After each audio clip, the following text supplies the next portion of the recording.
lembaga yang menyelenggarakan LTMPT itu masih tetap di tahun 2022 masih LTMPT yang menyelenggarakan. Nanti kita lihat fungsinya apa LTMPT dan tujuannya apa.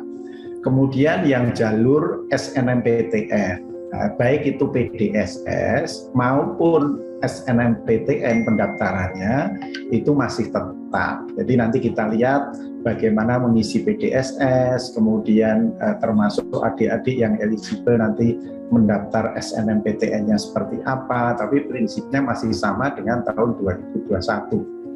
Kemudian yang berikutnya UTBK, sekali lagi juga masih sama, masih tetap.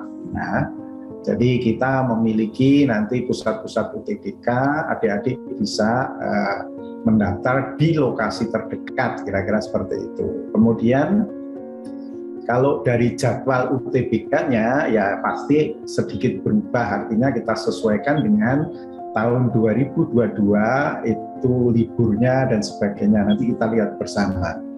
Kemudian yang jalur SBMPTN, ini sekali lagi UTBK SBMPTN itu ada tambahan materi tes. Jadi materinya apa nanti kita lihat bersama.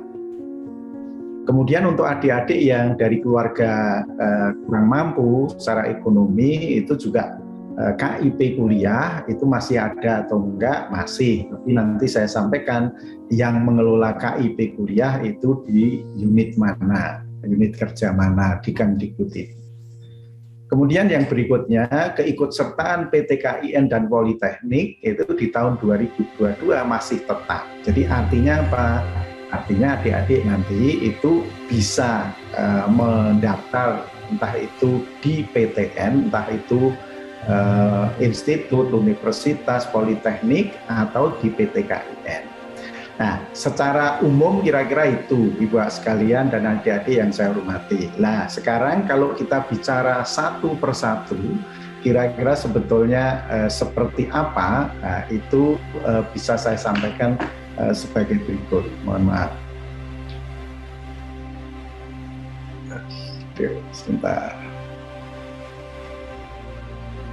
Baik, Ibu Bapak yang saya hormati dan adik-adik semua, kalau kita bicara fungsi dan tujuan LTMPT, jadi lembaga tes masuk perguruan tinggi ini merupakan lembaga penyelenggara tes masuk perguruan tinggi bagi calon mahasiswa baru. Kemudian kalau kita lihat fungsinya, jadi LTMPT, lembaga tes masuk perguruan tinggi itu mengelola dan mengolah data calon mahasiswa untuk bahan seleksi jalur SNMPTN dan SBMPTN oleh para rektor PTN. Jadi artinya kita sekarang sudah ada 126 yang tergabung. Jadi tadi sudah saya sampaikan ada Poltek, ada institut, universitas, PTKIN. Jadi sekali lagi kita LTMPT itu hanya mengelola. Kalau yang penentu siapa yang memilih, artinya melakukan seleksi, itu adalah rektor di perguruan tinggi masing-masing. Kemudian juga fungsinya melaksanakan ujian tes berbasis komputer, kemudian menyampaikan hasil UTBK kepada peserta dan PTN tujuan. Nah, ini fungsinya.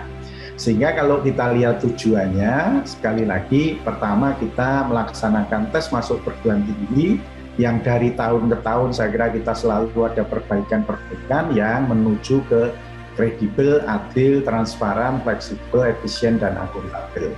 Kemudian yang berikutnya tujuannya membantu perguruan tinggi memperoleh calon mahasiswa berdasarkan nilai akademik atau nilai akademik dan prestasi lainnya melalui jalur SNMPTN, kemudian kalau SBMPTN itu dengan nilai UTBK. Itu kira-kira, jadi sekali lagi bahwa LTMPT tidak berhak menerima atau menolak siswa yang melamar ke PTN-PTN, tetapi yang menentukan adalah rektor di perguruan tinggi masing-masing. Baik, Ibu, Bapak, dan adik-adik yang saya hormati, sekarang kalau kita bicara jalur dan kuota masuk ke perguruan tinggi negeri itu seperti apa? Jadi intinya tadi sudah saya katakan sama, artinya kita masih menggunakan Permendikbud nomor 6 tahun 2020. Sehingga ada 3 jalur yang diizinkan, yaitu jalur SNMPTN, SBMPTN, dan jalur mandiri. Nah, yang perguruan tinggi BLU dan Satker itu ada ketentuan bahwa SNMPTN minimum 20%, SBMPTN minimum 40%, dan jalur mandiri maksimum 30%. Kecuali, sekali lagi, untuk PTN berbadan hukum, PTNBH. Nah, itu ada diskresi dari permen tersebut bahwa SBMPTN minimal 30% dan seleksi mandiri maksimum 50%. Ini khusus untuk perguruan tinggi berbadan hukum. Sekarang sudah ada 14 atau berapa, termasuk misalkan UI, UGM, US, UNER, UNPAD, ITB, UPI, dan sebagainya. Oke, baik Ibu, Bapak, dan adik-adik yang saya hormati. Sekarang kalau kebijakan LTMPT itu seperti apa kaitannya dengan proses awal untuk mendaftar di SNMPTN maupun SBMPTN. Jadi intinya kebijakan single sign on itu masih kita terapkan. Nah, jadi artinya sekolah-sekolah yang mau mengisi PDSS, kemudian siswa kelas 12 yang eligible akan mendaftar SNMPTN, dan pendaftaran UTBK SBMPTN itu harus memiliki akun LTMPT dulu. Nah, Ibu Bapak yang saya hormati, saya kira kami sangat menghargai arahan dari Pak Menteri, mulai Pak Nuh, kemudian Pak Nasir, kemudian Mas Menteri sekarang, bahwa mestinya dan seharusnya namanya pendidikan itu harus terintegrasi secara vertikal, sehingga yang kita lakukan walaupun ini LTMPT yang berdarah-darah, kira-kira begitu, bahwa data-data yang kita ambil, entah itu NISN, NPSN, kemudian termasuk jurusan sekolah dan sebagainya, itu syarat termasuk untuk mendaftar akun LTMPT di portal LTMPT, itu datanya kita ambil dari Pusdatin. Jadi Pusdatin itu mengambil datanya berasal dari Dapodik atau Emis Kemenag. Kemudian Emis Kemenag maupun Dapodik itu mendapatkan data dari sekolah-sekolah yang mengisikan. Artinya apa? Artinya bahwa sekolahlah yang poin pertama mengisi data itu harus betul-betul benar. Karena kalau tidak, taruhlah ada siswa kok tidak ketemu NISN, NPSN-nya, ya berarti kan dia tidak bisa mendapatkan atau registrasi akun LTMPT. Baik, Ibu Bapak yang saya hormati, kaitannya dengan sekolah itu pada prinsipnya sekolah yang totalnya ada 56 ribuan sekian itu bagi sekolah yang sudah memiliki akun LTMPT itu bisa digunakan lagi untuk tahun 2022. Jadi tolong diusahakan, dicari, ditanyakan kepada operator dan sebagainya sehingga tidak perlu membuat akun LTMPT lagi. Ya, dan ini adik-adik yang nanti eligible itu juga harus mendaftar akun LTMPT yang kelas 12 yang eligible. Termasuk yang tidak eligible itu pun pada waktu mendaftar UTBK SBMPTN juga harus memiliki akun LTMPT. Nah, ini kita lakukan sekali lagi tanggal 4 Januari sampai 15 Februari. Jadi saya ingatkan sekali lagi, sekolah yang sudah memiliki akun LTMPT tidak perlu mendaftar akun LTMPT lagi. Ya, tapi kalau siswa karena kelas 12 belum pernah punya ya harus daftar. Kemudian Ibu Bapak yang saya hormati, kalau adik-adik yang akan mendaftar UTBK SBMPTN yang kelas 12 tadi sudah punya, kemudian yang 2 tahun terakhir itu masih kita izinkan, itu harus registrasi akun LTMPT. Karena apa? Karena sekali lagi kita menemukan ternyata adik-adik yang sudah 2 tahun lulus itu kadang-kadang dan banyak kita temukan kok ada perubahan NISN, NPSN dan sebagainya. Oke. Baik, Ibu Bapak dan adik-adik yang saya hormati, Nah, sekarang kita bicara PDSS. Sekali lagi, PDSS itu sebetulnya apa? Ya, jadi Ibu Bapak yang saya hormati, pangkalan data sekolah dan siswa itu pada prinsipnya merupakan basis data yang berisikan rekam jejak ya, sekolah dari nilai rapor siswa yang eligible mendaftar. Jadi sekali lagi tahun 2022 sama dengan 2021 yang nanti diisikan di PDSS itu hanya adik-adik yang terpilih dan eligible untuk mendaftar SNMPTN. Nah, kami sekali lagi PDSS ini mengakomodir kurikulum nasional KTSP 2006 dan kurikulum sistem paket dan SKS tahun 2013. Nah, mohon maaf, sekolah yang tidak menggunakan kurikulum nasional ini tidak diperbolehkan mendaftar di PDSS. Kemudian Ibu Bapak dan adik-adik yang saya hormati, kalau kita bicara PDSS, SNMPTN, itu memang kita izinkan hanya adik-adik yang sekarang baru duduk di kelas 12. Jadi sekali lagi kita juga mengakomodir perbedaan kurikulum antar semester, ganjil genap dan sebagainya, utamanya untuk adik-adik yang ada percepatan kira-kira begitu. Oke, nah Ibu Bapak yang saya hormati, ini mohon betul-betul perhatiannya ya, bahwa pengisian PDSS dilakukan oleh sekolah dan kebenaran data yang diisikan menjadi tanggung jawab sekolah. Jadi artinya mari Bapak Ibu bersama-sama, Bapak Ibu kita beri wewenang nanti memilih siapa yang eligible, taruhlah akreditasi A 40%, nah, siapa saja, tetapi sekali lagi Bapak Ibu sekolah itu harus bertanggung jawab juga atas kebenaran data yang diisikan di PDSS. Baik, Ibu Bapak dan adik-adik yang saya hormati, kalau kita sekarang bicara SNMPTN tahun 2022, itu pertama persyaratan sekolahnya seperti apa? Sama dengan 2021 untuk SMA, MA, SMK yang mempunyai NPS. Kemudian ketentuan akreditasi masih sama. Akreditasi A nanti jatahnya kuotanya 40%, yang B 25%, kemudian yang C atau lainnya 5%. Kemudian sekali lagi sekolah itu hanya mengisikan data PDSS itu bagi siswa yang eligible. Nah, tidak semua siswa harus dimasukkan. Nah, ini Ibu yang saya hormati, kami mohon perhatian Bapak Ibu semua.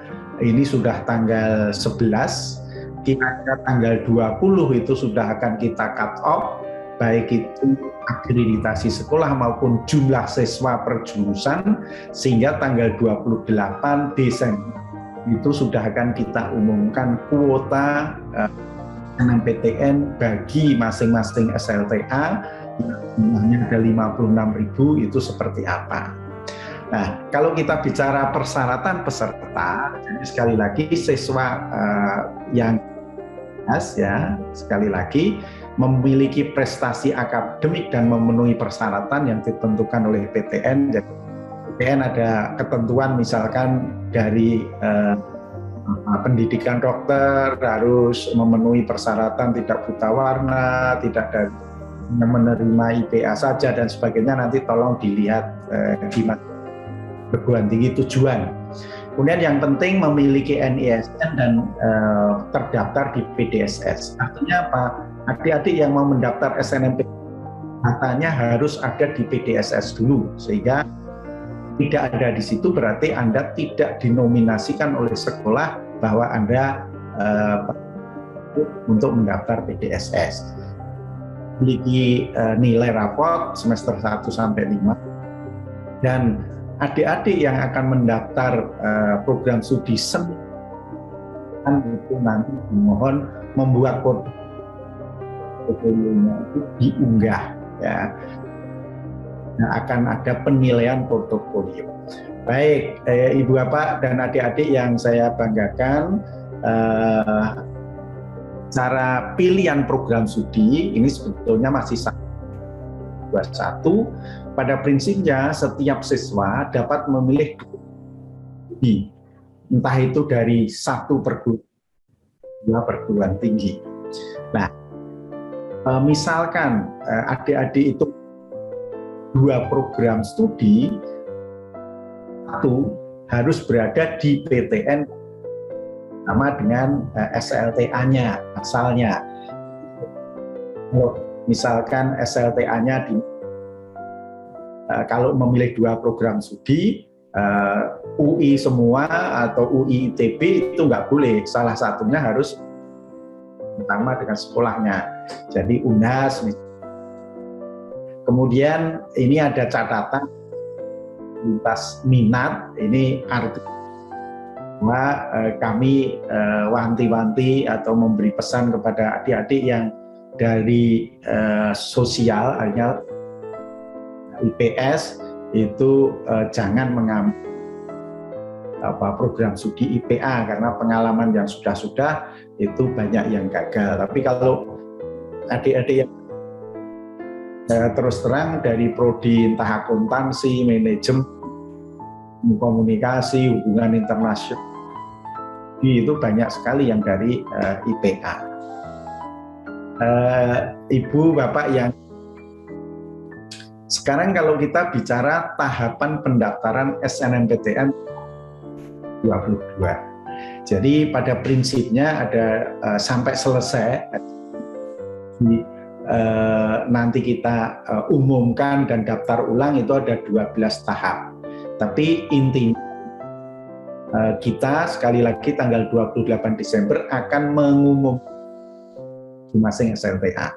Kemudian habis itu registrasi akun, belum mempunyai akun LTMPT dari siswa. Di sini juga bisa melihat data karena pada prinsipnya data itu kita ambil dari Dapodik yang itu sudah diisikan oleh sekolah. Kemudian setelah menentukan calon peserta SNMPT siapa, kemudian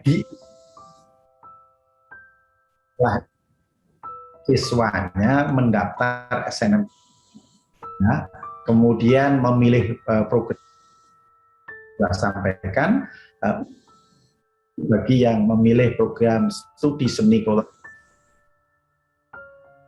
tentang seleksi, artinya perguruan tinggi melakukan seleksi, kemudian kita terakhir daftar ulang. Nah, adik semua, Bapak Ibu,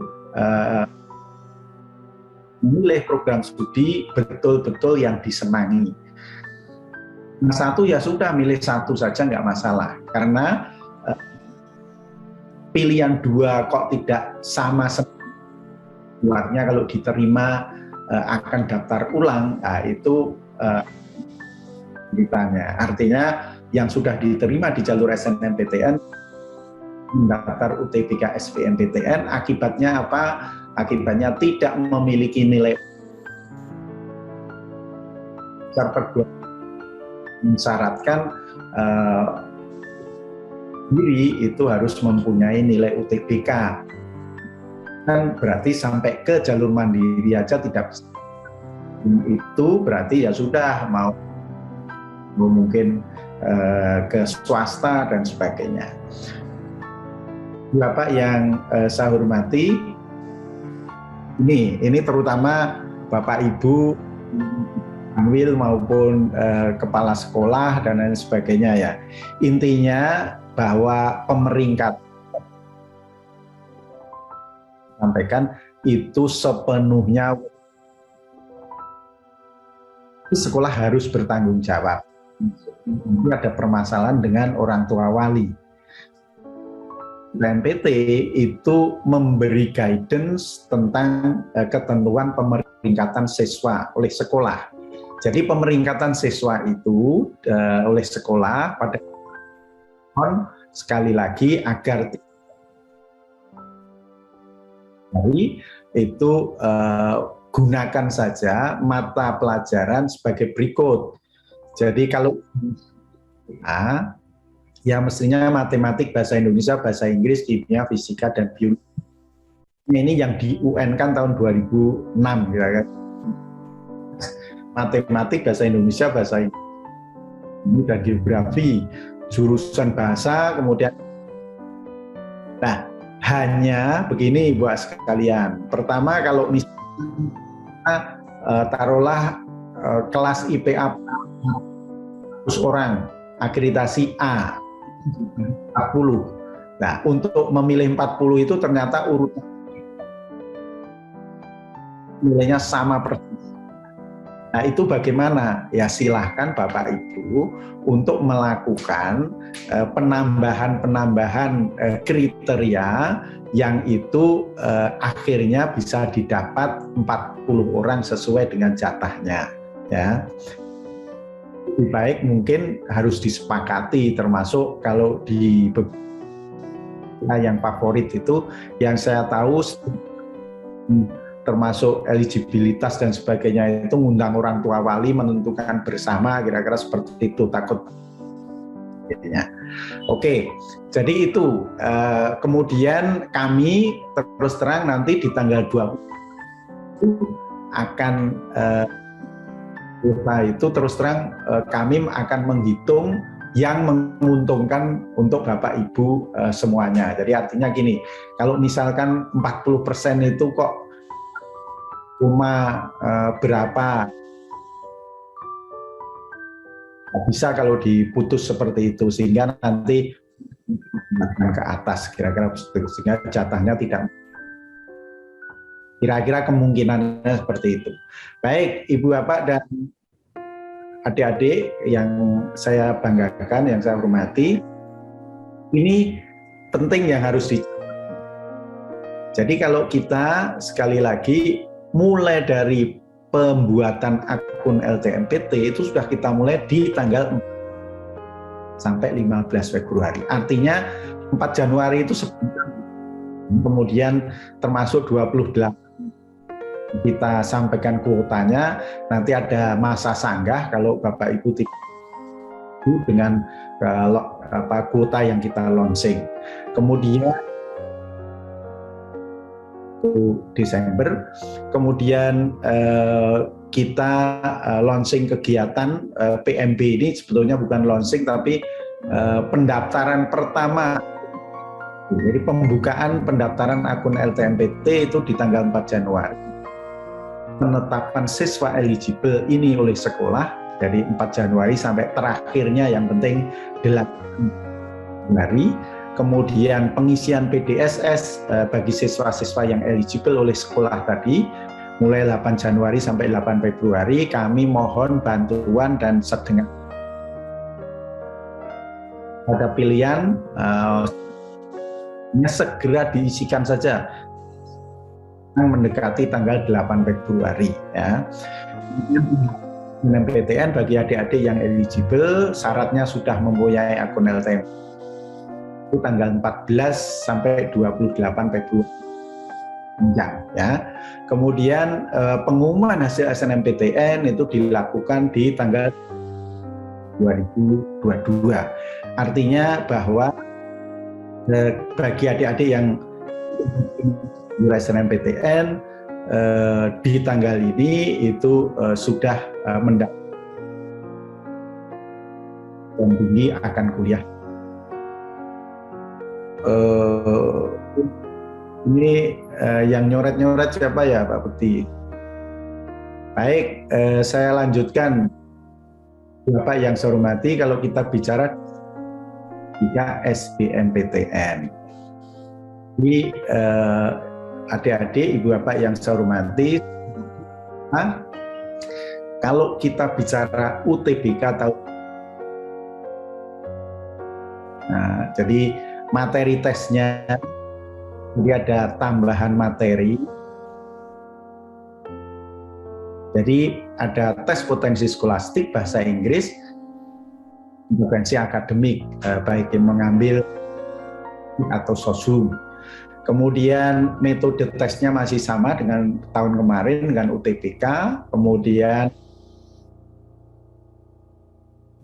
itu masih kita izinkan. Kemudian pelaksanaan tes itu 2 gelombang, masing-masing sekali lagi setiap hari 2 sesi. Tapi intinya tes itu akan kita lakukan setelah dan UTBK itu sekali lagi sudah selesai, kemudian nanti baru mengikuti tes.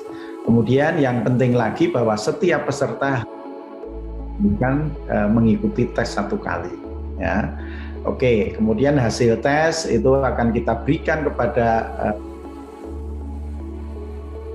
mohon maaf, itu bisa kita berikan setelah pengumuman ini masih menerapkan protokol kesehatan 19. Persis akan selesai kapan dan sebagainya. Nah, bulan Mei itu kita ya sudah kita terapkan saja. Oke.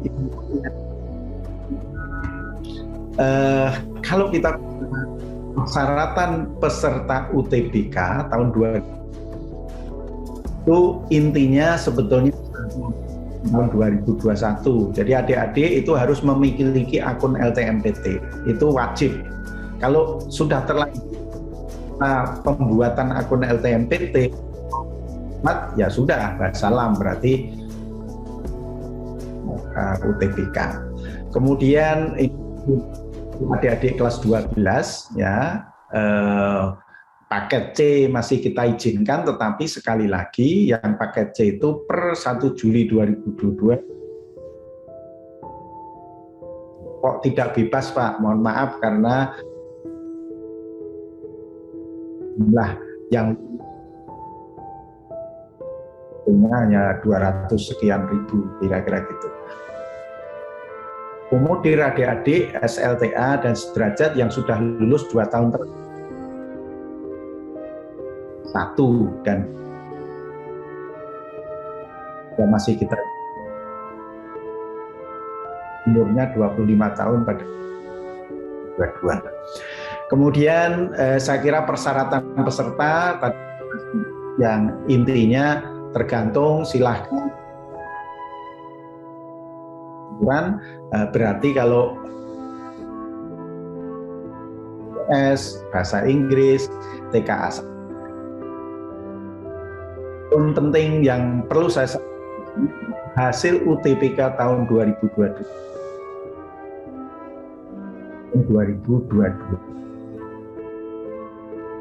Pak nilai bagus, kemudian membayar biaya UTBK semoga lagi masih seperti tahun kita sekarang, posisi masih menunggu, Allah masih ada. Jadi mulai tahun 2012 itu nggak ada kenaikan, itu udah luar biasa. Oke, Ibu Bapak dan adik-adik yang saya tadi sudah saya sampaikan bahwa ada tes potensi skolastik, kan, pengetahuan kuantitatif, pengetahuan ini bacaan dan menulis. Kemudian yang berikutnya adalah tes bahasa Inggris. Saran dari dan direktur bahwa itu sangat dibutuhkan untuk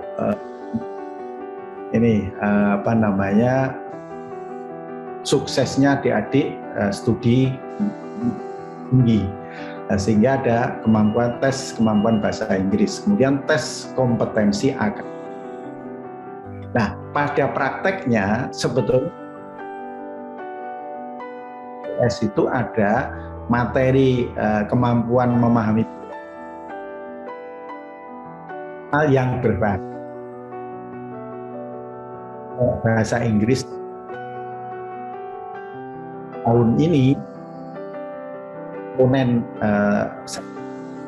sertifikat itu ada tes potensi atau SOSU masing-masing 4, kemudian itu nilainya sekali lagi kita perhitungkan. Oke, saya hormati, kalau kita bicara kelompok ujian yang penting bahwa kelompok ujian saintek materi tesnya TPS bahasa Inggris dan TKA waktunya kurang 95 menit, kemudian sosial humaniora 195 menit, tapi sekali lagi TKA Sosum itu kemudian yang ujian saintek Sosum berarti dan kita lakukan waktu yang dibutuhkan 200 kan kira-kira seperti itu. Baik. Dan adik-adik yang saya hormati, sekarang kami mohon dengan sangat seperti apa itu mohon dicatat di UTBK itu nanti. Jadi yang pertama registrasi, kemudian melakukan login portal LTMPT, verifikasi dan validasi data. Jadi nanti intinya data dari Pusdatin itu kita ambil yang dibutuhkan saja. Selanjutnya memilih menu pendaftaran UTBK, membayar di bank. Kita mitra kita ada Mandiri, BNI, BTN, BNI. Pendaftaran UTBK untuk mencetak kartu peserta UTBK. Ya, yang perlu kami mengikuti UTBK bagi adik-adik yang lulusan 2 tahun terakhir.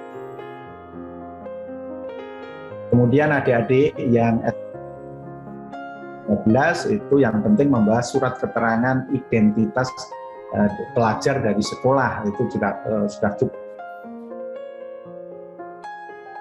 Tunanetra. Tapi paling tidak mohon bantuan Bapak Ibu bahwa adik-adik yang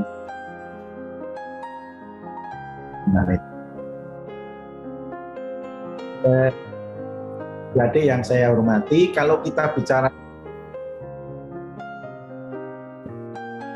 tahun 2021 dilaksanakan di 74 pusat UTBK PTN, mulai dari Sabang sampai Merauke, kira-kira seperti itu. Di pusat UTBK ini ada yang semua mitra dari luar, tapi kita dorong dilakukan di dalam kampus. Oke, Ibu Bapak dan adik-adik yang saya banggakan, kalau kita bicara pelaksanaan, jadi di sini gelombang 1, gelombang 2, gelombang 1 baru akan kita Lebaran itu kemudian sama sampai tanggal 7, kemudian baru tanggal 7 aman insya Allah. Kemudian lagi maaf Mei Juni ini ya Mei Juni sorry sehingga tanggal 3 Juni ini yang terakhir. Oke, ini slide-nya ngambil. Baik, kemudian kalau penjadwalannya kira-kira seperti ini Wak sekali. Nah, antara waktu Indonesia itu kita lakukan untuk menghindari agar ya, nah khusus untuk UTBK tertentu, nah ini sekali lagi yang bersamaan dengan waktu. Ini nanti akan kita pada saat pelaksanaan saja. Jadi saya print out kartu identitas itu akan disampaikan jadwalnya. Oke, kemudian kalau kita bicara di campuran, nah itu kita lakukan sekali lagi waktu tertentu, ya ini hanya hari tertentu kita ambil, sehingga pagi itu TPS dan TKA, kemudian TKA Saintek, kemudian siangnya itu TKA Soshum. Nah, ini yang mengambil campuran, dan yang mengambil campuran itu tidak banyak, kurang lebih sekitar 20% dari total pendaftar. Baik, Ibu, Bapak, dan adik-adik yang saya hormati, kalau sekali lagi prinsipnya berbayar, artinya UTBK itu berbayar. Nanti besarannya berapa rupiah itu semoga tidak berubah dibanding tahun 2021, yang kita umumkan segera setelah ada kepastian pendanaan yang kita terima dari support pemerintah. Oke, Ibu Bapak dan adik-adik yang saya banggakan, sekarang kalau kita bicara SBMPTN, itu sekali lagi ketentuan SBMPTN tadi sudah saya sampaikan, tahun 2000, lulusan 2022, 2021, kemudian memiliki kesehatan yang sesuai dengan ketentuan masing-masing perguruan tinggi, kemudian peserta yang mengambil program studi olahraga dan seni mengunggah portofolio, kemudian program studi. Nah ini sekali lagi intinya boleh ambil mohon maaf ambil entah itu satu perguruan tinggi atau dua perguruan tinggi, dan kalau yang SBMPTN itu tidak ada ketentuan. Jadi tadi saya contohkan kalau berada di SLTA di Makassar, itu kalau SBMPTN boleh saja dua-duanya mengambil di luar Makassar perguruan tingginya. Jadi misalkan ngambil UGM, ngambil UI, itu tidak masalah. Oke, baik, Ibu Bapak yang saya hormati, adik-adik semua. Jadi intinya sekali lagi catat yang penting. Jadi yang penting di sini UTBK SBMPTN dimulai tanggal 23 Maret 15 April, kemudian pelaksanaan UTBK gelombang 1 sampai 23 Mei, kemudian gelombang 2 28 Mei sampai 3 Juni. Kemudian pengumuman hasil SBMPTN itu ya, kemudian termasuk unduh sertifikat untuk adik-adik itu 2 hari setelah itu. Oke, Ibu Bapak dan adik-adik yang saya hormati, kami bantu ini sebetulnya yang kaitannya dengan KIP kuliah, beasiswa KIP kuliah itu kan